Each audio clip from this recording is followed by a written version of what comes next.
Las manos. Si hay algo que nos diferencia del resto de animales, es el uso de las manos. Aprendemos con las manos, aprendemos a escribir, a moldear, a dibujar, a comer, a asir, a lavarnos, a amarnos, a jugar. Pero ¿qué pasa si te lesionas una mano y ya no puedes usarla? Hoy hablamos con el doctor Carlos Tams, uno de los mejores cirujanos de mano de España y experto en cirugías complejas de lesiones de mano, muñeca y codo. Parafraseando las palabras que figuran en su web, hay pocas cosas que no requieren las manos. Si ya no puedes hacer muchas de ellas, tal vez tenga sentido que escuches con atención esta entrevista. Muy buenas, estamos con el doctor Carlos Tams, cirujano de muñeca, mano y codo. Bienvenido, Carlos. Buenos días, Javier. ¿Qué tal? ¿Cómo estás? Muy bien. En la mente del paciente, y quizá porque a través de la seguridad social nos han educado para pensar así, al cirujano se le ve como al gurú en lo alto de la montaña al que acudir cuando todo lo demás no ha funcionado. Si alguien se lesiona la muñeca o el codo o la mano, ¿qué síntomas y señales nos indican que es hora de acudir a un cirujano de mano? Pues mira, Javier, eso de gurú en lo alto de la montaña está bien descrito porque hasta cierto punto somos pocos los especialistas y no todo el mundo sabe que existimos a veces y piensa que cualquiera lo puede resolver, en fin. Un cirujano de mano se encuentra problemas diferentes, muy diferentes. A veces las lesiones agudas, las que son por una caída, un traumatismo que acaba de ocurrir o muy reciente. El propio paciente ve que algo no funciona, tiene un dolor, no puede abrir o cerrar la mano o le cruje incluso, entonces es bastante obvio. El paciente acude a urgencias, se le hace un diagnóstico de la lesión urgente. Otras veces los síntomas aparecen de una forma más sutil, más lenta. Ese hormigueo por la noche o esa sensación de que se te hinchan las manos o que no puedes agarrar un objeto o que te duele cada vez más cuando haces alguna tarea fina como coger una pinza o cosas así. Entonces, a veces, porque no sabemos bien cómo funciona el sistema sanitario, así, pues vamos al médico de cabecera, que a veces le quita importancia porque pues, está saturado o está acostumbrado a ver otro tipo de patologías. O tienes un amigo que es fisio o conoces algo así, pues bueno, y crees que le restas, le quitas importancia. Entonces, a veces dejas o pasan desapercibidas lesiones que potencialmente pueden ser más graves. Entonces, lo normal, o sea, lo que yo recomiendo es, ante la duda, hacer un diagnóstico con alguien capacitado para ello y en función de ese diagnóstico ya se determinará si hace falta mandarte a hacer directamente fisioterapia o solo un poquito de reposo o ir a un especialista.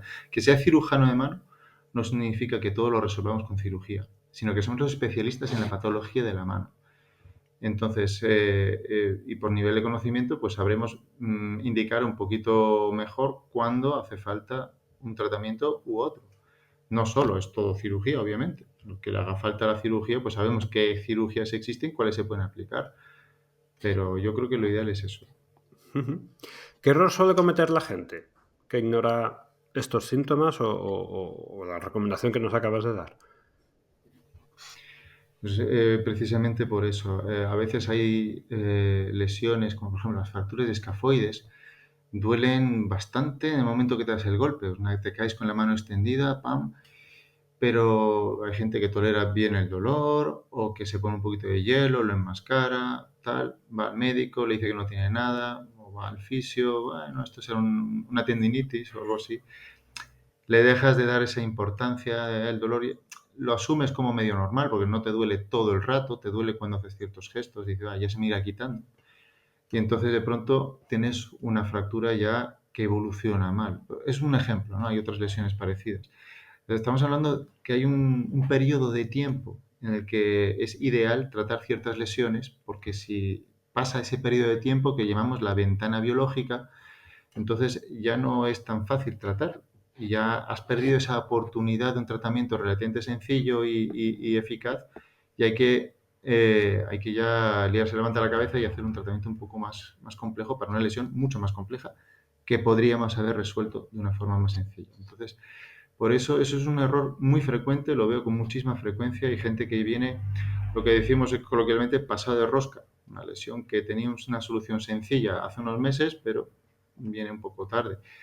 A veces porque el propio paciente no ha sido bien guiado por aquellas personas a las que haya consultado, cosas así.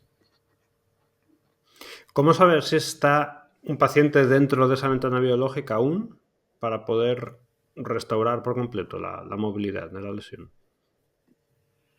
Bueno, eso obviamente lo tiene que mirar el cirujano o el especialista que conozca la patología y las diferentes alternativas de tratamiento. De nada sirve si tienes una bujía rota en el coche o un problema eléctrico, que te lo consulte el cuñado. No es lo mismo. Entonces te lo tiene que mirar alguien que conozca bien la patología y que conozca bien las alternativas terapéuticas, o sea, las formas diferentes de tratamiento que puede haber. ¿Por qué crees que en muchos casos se demora o se retrasa la visita al traumatólogo hasta, bueno, casos como este que me has contado, ¿no? Cuando ya es demasiado tarde?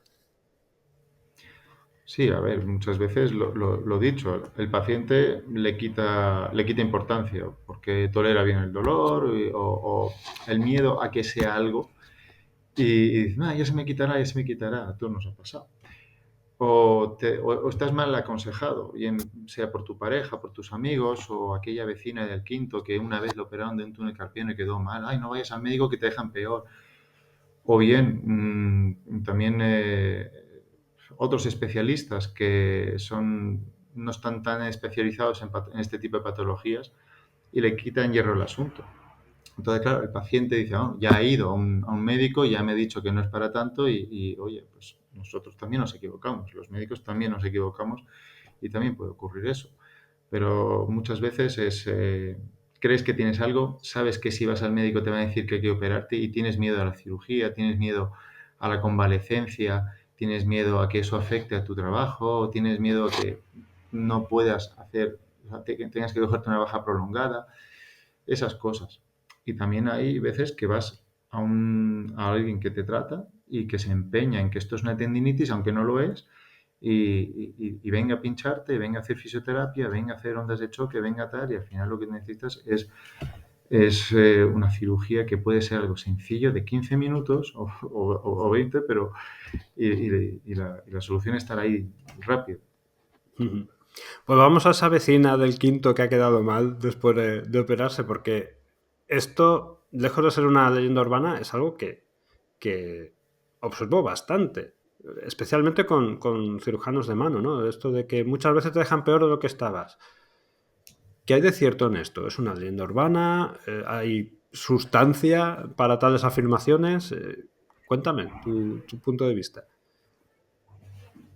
Bueno, no es una leyenda urbana, a ver, es una realidad que forma parte de lo que es la evolución de la medicina. Ten en cuenta que la especialidad de la cirugía de la mano, que es una especialidad médica reconocida en el 80% de los países de la Unión Europea, en España todavía no, aunque estamos trabajando en ello a través de la Sociedad Española de Cirugía de la Mano, pero para llegar a formarse como especialista en esto, tienes que ser traumatólogo o cirujano plástico y combinar un poquito conocimientos de las dos especialidades. El problema es que muchas de las patologías que ocurren en la mano son tan frecuentes que por falta de especialistas en cirugía de la mano, perdón, porque es algo relativamente frecuente, como digo, clásicamente, tradicionalmente lo han operado todo tipo de médicos y traumatólogos. Lo operaba el traumatólogo que se dedica a patología de columna, que se dedica a patología de rodilla, al traumatólogo que prácticamente no opera. Y bueno, como lo considera una cirugía sencillita, fácil, pequeñita, a la mano, le quitan importancia. Y bueno, si no te especializas en hacerlo bien, pues hay cosas que pueden no salir bien, no solo en la cirugía, sino igual de importante el manejo postquirúrgico, lo que viene después, ¿no? Entonces, eso también forma parte de la formación. Tienes que saber cómo manejar al paciente una vez está operado, qué recomendaciones darle, cuándo tiene que empezar a mover la mano, cómo curar las heridas. Todas esas historias forman parte de tu trabajo con el paciente. Por eso es muy importante. Entonces, resumiendo, mm, la falacia esta de que los cirujanos siempre queremos operar y que no siempre lo dejamos bien, no es así. Los cirujanos de mano no siempre queremos operar. Operamos cuando creemos que el paciente se beneficie de ello, no cuando no hace falta. Segundo, cirugía de mano requiere una formación muy específica, larga. Tiene unas técnicas quirúrgicas que tienen una cosa que llamamos curva de aprendizaje, que son difíciles de aprender y que lleva tiempo dominar. Entonces, no todo el mundo tiene esa paciencia para formarse. Todo el mundo a veces ya tengo el título de especialista en traumatología, yo ahora quiero dedicarme a operar un montón y todo lo que entra por la puerta, pues no es lo ideal si quieres dedicarte exclusivamente a cirugía de la mano. Si hay algún cirujano de mano que escuche esto, sabe a lo que me refiero perfectamente. Igual que un especialista en patología de columna o un especialista en artroscopia de cadera. Tiene una curva de aprendizaje, requiere una formación muy específica y no te la dan durante la residencia de traumatología. Te tienes que buscar tú la vida después. Ahí es una cosa importante. Y a veces también otro factor que influye son las expectativas. Tengo un problema serio, un problema difícil, un problema que ya pasa por muchos médicos y cuando ya acudes al cirujano hermano, a veces el paciente viene con una expectativa poco realista, ¿no? Que casi que espera un milagro, que tampoco podemos hacer milagros. Hacemos relativamente bien nuestro trabajo, pero milagros tampoco podemos hacer. Entonces eso también influye en la percepción que puede tener el paciente de un resultado no óptimo. Cuando ocurre un accidente, lo lógico, lo habitual es que acudas a urgencias y allí pues, te traten de urgencias. ¿Qué nos alerta de que puede haber un fallo en el diagnóstico o haber tratado mal una lesión de muñeca o mano? La atención médica de urgencias es eso precisamente, es una atención urgente para resolver un problema que acaba de ocurrir tras un accidente cuando entras por la puerta. Entonces, el médico de urgencias eh, tiene que tener unos conocimientos básicos, no de especialista, porque tiene que atender tanto como un pie dislocado, como un hombro, un corte, una herida. Tiene que tener suficientes conocimientos para reconocer cómo son las lesiones, estabilizarlas, que es lo que decimos, aplicar una inmovilización, lavar una herida, darle unos puntos de sutura para que la herida esté cerrada y diagnosticarla relativamente bien, o por lo menos dejarla enfocada. Si ese médico de urgencias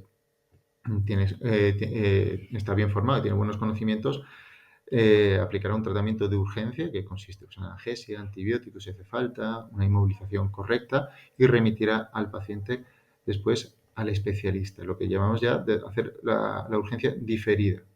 Diferente es una emergencia quirúrgica. Te cortas un dedo, o sea, te amputas un dedo, es una emergencia. Eso hay que tratarlo sobre la marcha, ahí no hay nada que discutir. Pero la infraestructura, como digo también, somos pocos cirujanos especializados en diferentes patologías, entonces no es tan sencillo encontrar al especialista en el momento adecuado. Por eso es tan importante la buena atención de urgencias. Si se hacen las cosas bien, van bien. ¿Puedes contarnos algún caso que te venga a la mente? Sí, sí, sí. Te puedo contar, por ejemplo, el caso de Ingrid, que es una compañera enfermera que trabaja en otra clínica aquí en la ciudad, en la misma ciudad que yo. Y haciendo deporte se cayó y tuvo un dolor en la muñeca. Inicialmente, preguntando así de pasillo a los compañeros traumatólogos que había por ahí, le dijeron que eso era un esguince y no le dio más importancia. Incluso preguntó a alguien que se dedica a patología miembro superior, pero tampoco le dio más importancia que la recomendación de ponerse una muñequera. El caso es que le seguía doliendo y tras varios meses de dolor ya dijo, oye, esto no es normal. Y ya consultó con alguien que se acordó de mi existencia y le recomendó que viniera a verme. Ingrid tenía una lesión de un ligamento en la muñeca que si no se trata y inexorablemente, me encanta esa palabra, pero es que es cierto, inexorablemente en el transcurso de tu vida, sobre todo cuanto más activo eres, peor, vas a desarrollar una artrosis en la muñeca y puede ser bastante invalidante.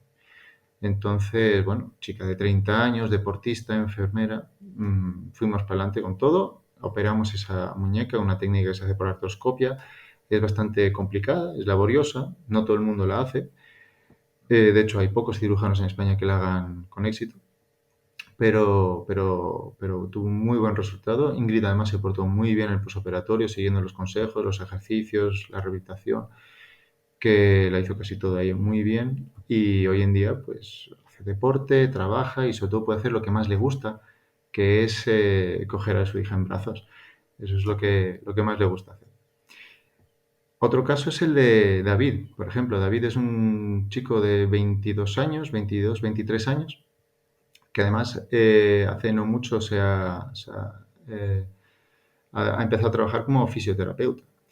Pero su verdadera pasión es el baloncesto. Es jugador de baloncesto en una categoría regional importante y además es la estrella del equipo. La mala suerte que durante un partido se cae y se rompe el codo.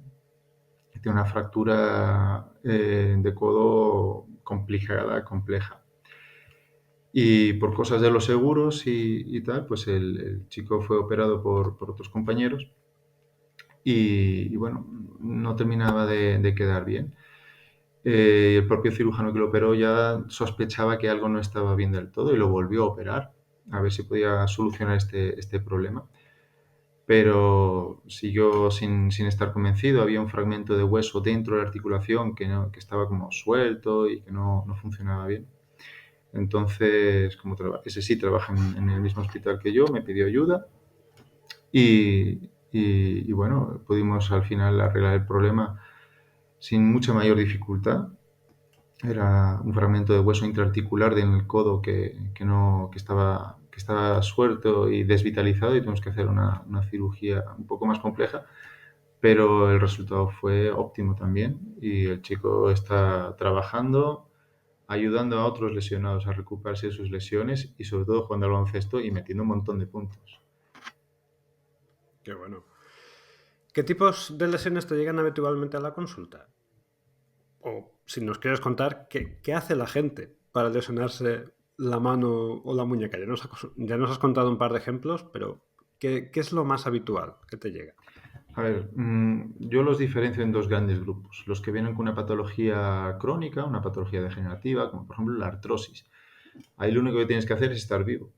Y ya está, va pasando, a medida que pasa el tiempo, pues aparecen estas patologías crónicas que son muy frecuentes. Y la otra cosa que te puede pasar, ya estés trabajando o no, puedes tener patología, por ejemplo, como un túnel carpiano, una tenosidinitis de De Quervain, que es una inflamación de los tendones aquí. Pasa también a padres primerizos, cosas así. Pero el grupo principal realmente, la gran mayoría son las urgencias, ¿no? Gente que sufre algún tipo de traumatismo. Esto lo veo muchísimo en trabajadores de la construcción, repartidores, pero una cosa que está ganando grandes enteros ahora son los patinetes eléctricos. Es una cosa bárbara. Los patinetes eléctricos son una cosa chiquitita, con unas ruedas chiquititas. La gente va completamente desprotegida a velocidades que superan los 20 kilómetros por hora y por carriles estrechos, donde coinciden con otros usuarios y a veces se chocan entre ellos. De hecho, es la causa más frecuente de accidentes en patinete eléctrico. Y estamos teniendo un auge importante en lesiones y a veces fracturas graves y complejas de accidentados con patinete eléctrico. Sí, señor. Y ¿Cómo se también, suelen lesionar? claro, ¿Se suelen lesionar más el codo, la muñeca, las manos? ¿Qué hace alguien que va con un patinete y cae? Pone las manos, no le da tiempo, apoya el codo mal. ¿Qué es lo que te encuentras a habitualmente? ver, lo que más me encuentro son sobre todo fracturas de muñeca y lesiones en torno al hombro, fracturas de clavícula, luxación clavicular, lesiones de ese tipo. En el codo también las fracturas de cabeza de radio, que también con frecuencia pasan desapercibidas porque a veces son muy sutiles y no se ven muy bien a la primera en la radiografía simple, pero hay que tener un alto nivel de sospecha. Pero vamos, fractura de muñeca yo creo que es la más, la que con mayor frecuencia atiendo yo en este tipo de accidentes. ¿Y esas fracturas o esas lesiones de muñeca son parecidas a las que me habías contado de esta compañera de la que me hablabas antes, del caso de Ingrid? No, la lesión de Ingrid también se puede dar por una lesión patinete eléctrico o de moto, pero es más frecuente verla en deportistas. Gente que practica CrossFit o artes marciales o deportes que requieran un poco más de fuerza, pero con los accidentes de alta energía como un accidente de moto, un patinete eléctrico, al caer a veces el impacto con el propio manillar o al chocarse con con otro vehículo o con el suelo, lo que suele verse con mucha frecuencia son fracturas complejas, lo que se llama fractura en estallido del hueso, que se rompe en muchos pedazos pequeñitos del radio distal y con frecuencia del cúbito. Estas lesiones muchas veces asocian lo que es la fractura del hueso con una lesión de un ligamento. Eso condiciona mucho luego la recuperación, porque no es lo mismo recuperarte solamente de una fractura que puedes empezar a mover muy pronto que si tienes roto el hueso y el ligamento. Esto altera un poco el manejo posquirúrgico. Pero vamos, son lesiones frecuentes, son lesiones que están a la hora del día. A la semana operamos una media 4 o 5, o sea que solo de este tipo de lesiones. O sea que puedes hacerte una idea de lo frecuentes que son. Voy a abrir el melón del CrossFit, porque lo has comentado antes brevemente, es un tipo de disciplina que se presta a las lesiones. ¿Qué tipo de lesiones tienen los que practican CrossFit y qué nivel de gravedad? Hombre, el CrossFit es un melón, como dices tú, melón jugoso, ¿eh? Se ha hecho muy, muy popular, lo practica mucha gente y el problema es que, por un lado, lo practica gente muy deportista, que ha hecho deporte toda su vida y está en forma, pero también lo practica mucha gente que no viene de una carrera muy deportiva, por así decirlo, en su vida, que lo necesita para perder peso o recuperarse una lesión a veces incluso. Pero vamos, es, es un deporte que consiste en hacer repeticiones con mucho peso, de forma muy brusca a veces, y casi todos estos movimientos, o muchísimos de ellos, involucran a la muñeca. Muñeca, codo y hombro, pero veo muchísimas lesiones de muñeca, pues esos gestos bruscos, cargando pesos, esa barra que levantan, vamos, yo lo veo y pienso en todos los ligamentos que están sufriendo ahí y me da cosa, pero bueno. Y luego también los hombros. Tienen una tasa de sobrecargas, lesiones parciales o inflamaciones de tendones, de manguitos rotadores muy frecuente. Y en el codo también lo veo con mucha frecuencia el tema de la epicondilitis por sobrecarga muscular. Mm, esas cuerdas de barco que utilizan así para levantar, estás sobrecargando esto de una forma un poco, bueno, bestia a veces, por decirlo de alguna forma. Es un deporte y todo el deporte tiene sus bondades, obviamente, pero también hay que saber cuándo tomárselo con calma, cuándo ir más poco a poco y cuándo parar. Sin embargo, el crossfitero extremo parece que evita acudir a tu consulta. ¿Por qué lo hace? Me encanta esa definición de crossfitero extremo, pero es que existe de verdad el crossfitero extremo, es casi una especie aparte, ¿no? El crossfitero extremo está tan enganchado porque ese tipo de deporte libera adrenalina, libera serotonina, entonces es como una droga, ¿no? Al fin y al cabo. Y esta gente está tan dedicada y entregada a esto que intentan modificar incluso hasta su horario laboral para poder entrenar más. Entonces, para ellos esto es una prioridad absoluta. Y bueno, verse interrumpido de su práctica, pues les molesta y que quieren, quieren evitarlo a toda costa. También es cierto que en el mundo de CrossFit hay mucho fisioterapeuta, tanto como instructores o recuperadores deportivos, o que lo practican también. Entonces, por facilidad de acceso, lógicamente, un practicante de CrossFit que tiene un dolorcito aquí, un dolorcito allá, va a consultar con ellos por esa facilidad de acceso que tienen, ¿no? Eh, bueno, le dirán, ponte hielo, ponte esto, te puncho en una punción seca, y a veces es cierto que con eso lo puedes solucionar, pero como decíamos al principio de la entrevista, hay lesiones que pueden pasar desapercibidas Y, y entonces, bueno, ya cuando consultas ya es un poquito tarde, a veces. Otras veces el paciente ya se huele que algo no está bien. Y sí, viene, consulta y le dices, mira, te has roto esto. Hay que tratarlo de esta forma o de la otra. Y a veces todos me preguntan lo mismo. ¿Cuándo podré volver a entrenar? Entonces, yo ahí no voy a adorar la píldora ni darle pañitos calientes. Hay que decirles la verdad. Mira, esta lesión entre 3 y 4 meses. Y entonces, para un crossfitero extremo que necesita ese crossfit como una droga, 3 4 meses, aunque no pueda, aunque realmente no es mucho para determinadas lesiones, para él es un mundo. Entonces, eh, le cuesta aceptarlo y prefiere buscar otras alternativas. Y van pues de fisio en fisio, y inyectando, infiltrándose, y al final acaban viniendo un año después ya con la lesión pasada de rosca. Y ya dices, mira, ahora hay que hacerte otra cosa diferente, pero ya no son 3 meses de convalecencia. A lo mejor son 3 o 4 meses de convalecencia, pero mi recomendación es que evites esfuerzos como eso el resto de tu vida. Eso no le gusta oírlo a nadie. De hecho, te iba a preguntar por eso, el pronóstico que le espera a alguien que deja pasar tiempo con una lesión grave y se niega a ver la realidad de que necesita una cirugía de mano tal vez con carácter urgente. Sí, efectivamente. Una lesión grave, aunque no sea excesivamente dolorosa, la gravedad viene un poco por el periodo de convalecencia y por las limitaciones y restricciones que puede dejar, ¿no? Las secuelas. Entonces, este tipo de lesiones, muchas no son fáciles de tratar en ningún momento, pero obviamente si las tratas en la fase aguda, tienen un pronóstico a corto, medio y largo plazo excelente. Pero cuando las dejas pasar y no las tratas correctamente y ya pasan a la fase de secuela, por ejemplo, un ligamento.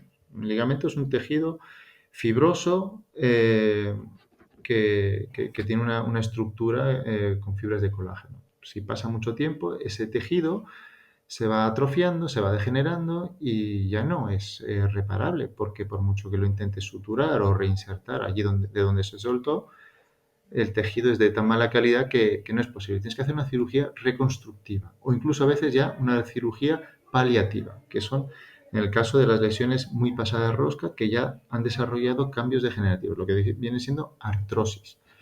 Entonces ya cuando tienes la articulación artrósica, tienes que proponer un tratamiento que llamamos paliativo. Y ese tratamiento ya es a base de sacrificar algo, a veces sacrificar un rango de movilidad, es decir, la capacidad que tienes de mover una articulación o de hacer fuerza con ella. Vamos a abrir otro melón, el síndrome del túnel del carpo. Algo bastante común cuando haces movimientos repetitivos con las manos. Y me gustaría escuchar tu opinión, porque sé que tienes una muy clara con respecto a la forma más habitual de operar el síndrome del túnel carpiano, que consiste en usar una sonda acanalada para cortar el ligamento lesionado. ¿En qué consiste esta forma de operar y por qué, directamente usando tus palabras, te produce escalofríos? El síndrome del túnel carpiano, efectivamente, es otro melón importante en nuestro mundo. Es muy común, muy frecuente y, digamos, relativamente fácil de tratar. Es una cirugía que nos lleva entre 15 y 20 minutos y el posoperatorio es relativamente sencillo. Consiste básicamente en mover la mano desde el principio. Pero esto sí es cierto que, como decíamos al principio de la entrevista también, tiene unas connotaciones negativas históricas de pacientes que no han tenido el resultado deseado, que no han quedado del todo bien, a veces por un diagnóstico insuficiente, a veces por un tratamiento correcto, pero un manejo posquirúrgico incorrecto. Muchas razones, pero bueno.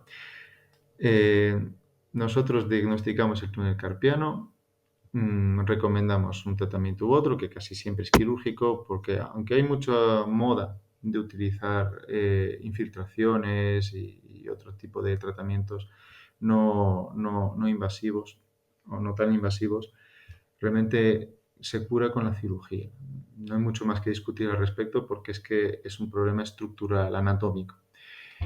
Eh, y volviendo a lo que mencionabas, los escalofríos que me produce la sonda canalada. Bien, la sonda canalada es un pequeño instrumento alargado del tamaño de un lápiz y es como si tuvieras una pajita y la cortas al través, dejando la mitad de la pajita, pero conservando la longitud, ¿no? Entonces es como si fuera una cuneta, un tubo sin la parte de arriba, ¿no? Entonces, lo que hace el cirujano que la usa es que abre la herida, determina dónde está ese ligamento que hay que abrir y pasa la sonda canalada por debajo.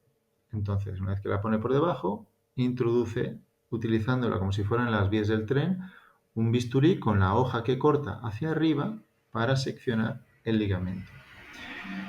Está bien pensado, ese es un concepto correcto hasta ahí. El problema es que se ha automatizado tanto que haces un corte a ciegas, no ves lo que estás cortando. Entonces, hay una cosa que puede ocurrir, que hay errores humanos, ¿no? Obviamente. Yo aprendí del que fue mi maestro en el tema de la cirugía de la mano, del doctor Piñal, que nunca cortes lo que no puedes ver. Si tú ves lo que estás cortando, cometes muchos menos errores.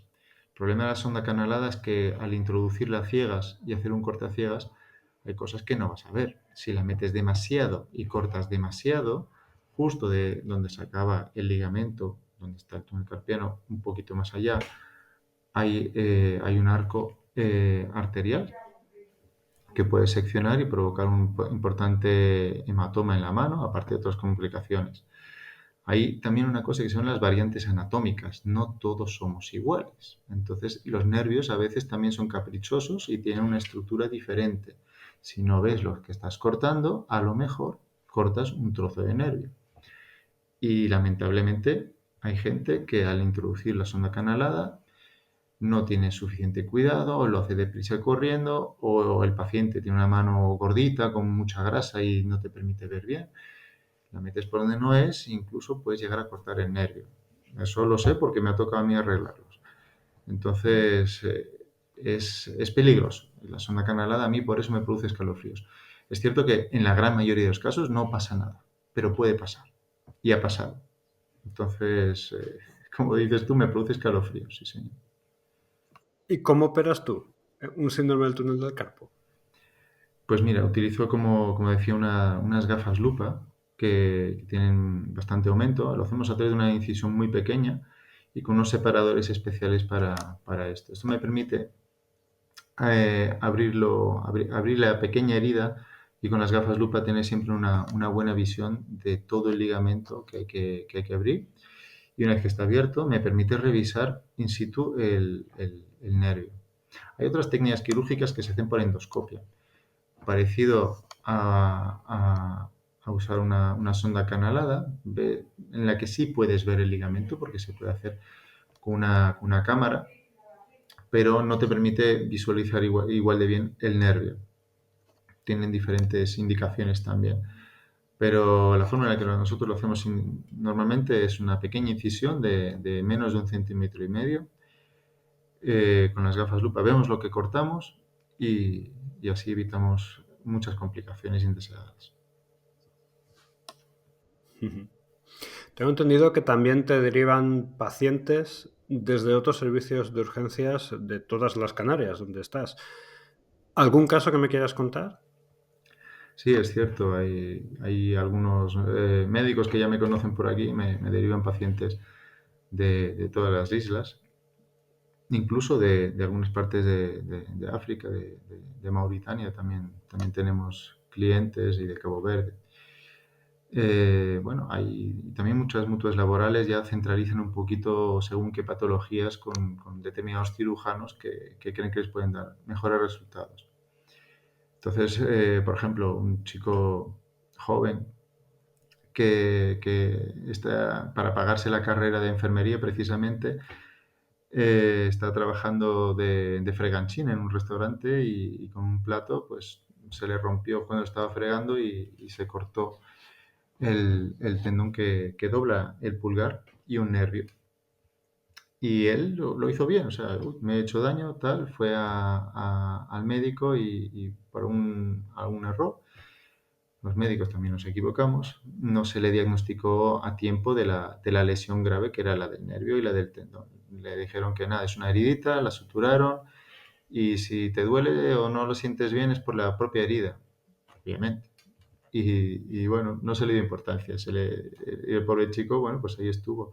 Hasta que ya por fin se quejó y dije, mira, esto no soy capaz de mover el dedo y no siento la punta del dedo. Entonces ya me lo mandaron para tratarlo.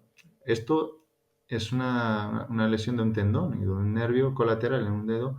Tiene muy buen pronóstico si los tratas pronto, en las primeras semanas.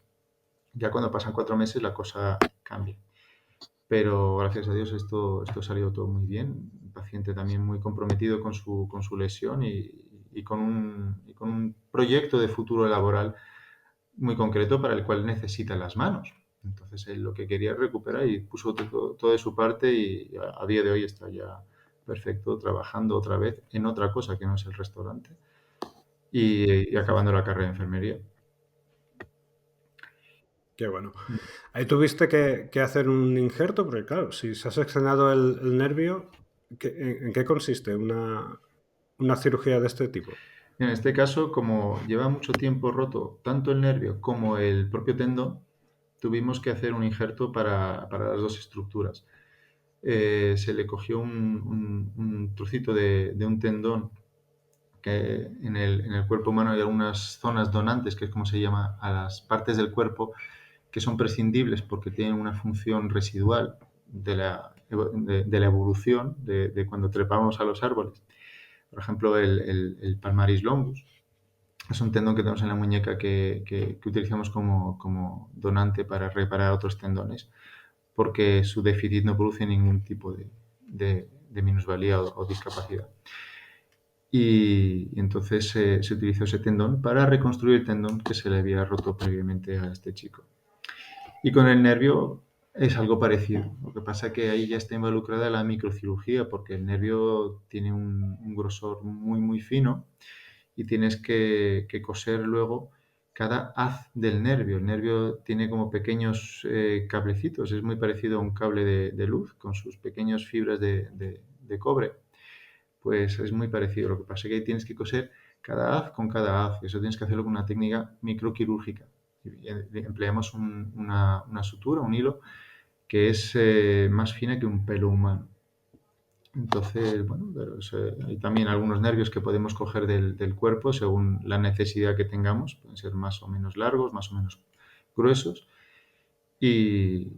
Bueno, aquí la juventud del paciente y también que es importante que no fumaba y no padecía otras enfermedades, hicieron muy favorable la recuperación y lleva ahora operado, si te digo, aproximadamente pues llevará unos 3 meses operado, 3, 4 meses, ya está trabajando y ya tiene sensibilidad en la mano, lo cual es todo un resultado fantástico, la verdad. Claro, ¿y este nivel de conocimiento y dedicación es habitual en la seguridad social? En otras palabras, ¿qué le espera a alguien con una lesión compleja como esta que me has descrito si decide operarse por el seguro o ir por la pública? Bueno, es cuestión de suerte para el paciente, porque es cierto que hay gente, bueno, hay cirujanos jóvenes muy, muy capacitados que se forman y trabajan con ilusión y quieren aprender. El problema es que la infraestructura o cómo está montado el tema de la seguridad social no es siempre tan favorable para que el paciente caiga en las manos que tiene que caer, ¿vale? Depende de quién está de guardia, quién te atiende ese día. A lo mejor el que está de guardia no es especialista en esto, pero bueno, si puede enfriar el caso y derivárselo al compañero, otras veces no es el caso. Pero también tenemos las famosas listas de espera. No es muy fácil desde un punto de vista administrativo darle, darle prioridad a algunos casos sobre otros. Las listas de espera son las que son y son así para todos los españoles. Y desgraciadamente, lejos de mejorar, ya tenemos un empeoramiento crónico. O sea, cada año las cosas son más complejas. Entonces ya la gente se está buscando la vida fuera de los hospitales públicos para determinadas patologías. Y si operas por el seguro, ¿qué posibilidades tienes de dar con un médico como tú? ¿Por el seguro te refieres a un seguro privado por el que pagas 30 euros Sí, al el típico año? seguro privado, pues no sé, Adeslas, Sanitas, Bueno, un seguro tienes pocas posibilidades. normalito, del Ten en que cuenta que estos seguros mm, mm, pagan tan mal al médico que hay muy pocos médicos capaces de estar dispuestos a trabajar casi gratis, porque es que realmente trabajas casi gratis. Estas cirugías son complejas, llevan muchas horas, horas de formación, bueno, horas, ya, años de formación. La propia cirugía es larga, es compleja y luego es como una especie de matrimonio con el paciente. Tienes que hacerle un seguimiento estrecho durante mucho tiempo. Estás viendo al paciente a veces casi un año o más. Mm, no conozco muchos médicos muy especializados que hagan este tipo de patologías por este tipo de seguros porque es que no, no pagan lo que merece esa cirugía. mm. ¿Cuántas cirugías complejas de mano haces aproximadamente al año? Te pregunto por las complejas, las que otros colegas ven de ciento en viento o los que tardan el doble de tiempo en operar porque no tienen tu experiencia. Pues mira, el año pasado operé aproximadamente unos 600 pacientes en total. De esos podemos considerar realmente complejas por lo menos un tercio de ellas o más, casi no, casi la mitad. Entonces son cirugías que llevan planificación y dedicación. Eh, es un número bastante elevado para un solo cirujano. Mm. Sí, desde luego, pero estamos hablando prácticamente de una cirugía cada 2 días. Sí, yo opero, hay cirugías hay semanas que opero cirugías que son más cortas, como túneles carpianos o fracturas pequeñitas, pero algunas veces tengo que dedicarle el día entero a la jornada quirúrgica entera a un caso extremadamente complejo o dos. Pero sí, es complicado. Y operamos a la semana 2 o 3 días fijo. Mm. Y háblame de tu tasa de complicaciones. ¿Qué tasa de complicaciones tienes? A ver, para las complicaciones es algo que tememos todos. Lo temen los pacientes y lo temen los médicos. Eh, y es algo indeseable, pero existen, están ahí y pueden surgir por muchas causas diferentes. Entonces, a veces son inevitables, pero tenemos que intentar reducir su posibilidad de aparición al mínimo. Entonces, para hacer eso hay que hacer las cosas bien. Lo más importante es una buena planificación. Una planificación correcta y adecuada, es decir, tener claro el diagnóstico, saber qué necesitas, planificar si necesita un material específico, en qué momento es el ideal para operar al paciente. eh, Todas esas cosas tienes que tenerlas claras antes de la cirugía, no ir improvisando sobre la marcha. Eso no suele salir bien. Segundo, estudiarte, repasar la anatomía. Y mira que llevo años en esto, pero ahí yo repaso la anatomía de las cirugías complejas siempre, siempre. Es que por pura rutina, siempre repaso esas cosas porque no me gusta dejar nada al azar. Luego, la ejecución, lo que es la parte técnica, obviamente esto ya es experiencia, es diversión y sufrimiento a partes iguales, ¿no? Pero requiere mucha concentración. Entonces, cuando haces cirugías complejas, a veces, aunque nosotros trabajamos los cirujanos de mano casi siempre sentados, parece que estás cómodo ahí, pero no estás tirado en un sofá, precisamente. A veces, aunque estás sentado, estás tenso, estás concentrado, estás haciendo un trabajo fino, un trabajo que requiere estar ahí y darlo todo. No vale ir en piloto automático, ¿vale? Cada paciente, cada caso merece la máxima concentración para reducir los errores. Y luego la tercera parte, para reducir esas complicaciones, es tan importante como las anteriores. Es todo lo que ocurre después de la cirugía. El seguimiento, el manejo. Todo eso es súper importante. Yo soy muy celoso de ello. Hay pacientes que incluso me tachan de plasta porque lo sigo de cerca. Me gusta hacer las curas personalmente para asegurarme que la herida tenga un buen aspecto, que no haya signos de complicación, de infecciones, que no se le abran los puntos de sutura, etcétera. De esta forma consigues minimizar los errores propios y ajenos a lo mínimo. Y gracias a Dios tenemos una tasa de complicaciones bajísima, bajísima. ¿Y qué pasa si, por lo que sea, tienes la mala pata de que hoy, a mí como paciente, me ha tocado una de estas complicaciones y no quedo bien a la primera si me operas tú? ¿Qué sucede? Hombre, no es lo más habitual, gracias a Dios, pero cuando ocurre, pues no es un drama. Hay que saber actuar en esas situaciones, es decir, hay que identificar el problema si ha ocurrido. Mira, ha pasado esto y tenemos que solucionarlo y saber hacerlo, ¿vale? No, si se rompe un vaso sanguíneo, pues tienes que saber arreglarlo. Si se rompe un hueso, tienes que saber arreglarlo. Todo eso forma parte de esa formación.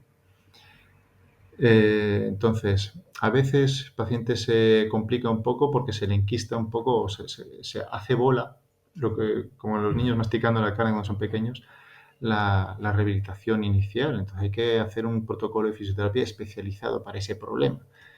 Pero si necesita una intervención quirúrgica para arreglarlo, pues se hace. O sea, a mí no me gusta tirar la toalla con ningún caso.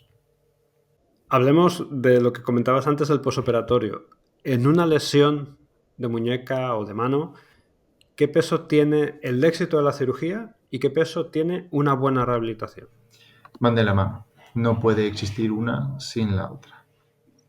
A veces, aunque tú hagas una cirugía maravillosa y estás súper orgulloso del caso y todo fantástico, una mala rehabilitación puede echar al traste todo lo que habéis hecho. Y a veces también al revés. Una buena rehabilitación puede mejorar una cirugía que no ha sido precisamente un éxito. Todo puede ocurrir, ¿no? Pero por eso lo ideal es que se hagan las dos cosas bien. Por eso insisto, la rehabilitación que suelen ofrecer los seguros baratos no siempre es la óptima porque no te van a tratar un fisioterapeuta que sabe lo que tiene que hacer a veces. Tiene que tratar de todo y además tiene el tiempo muy limitado para los pacientes, entre 8 y 10 minutos por paciente. Eso no es una broma, ¿no?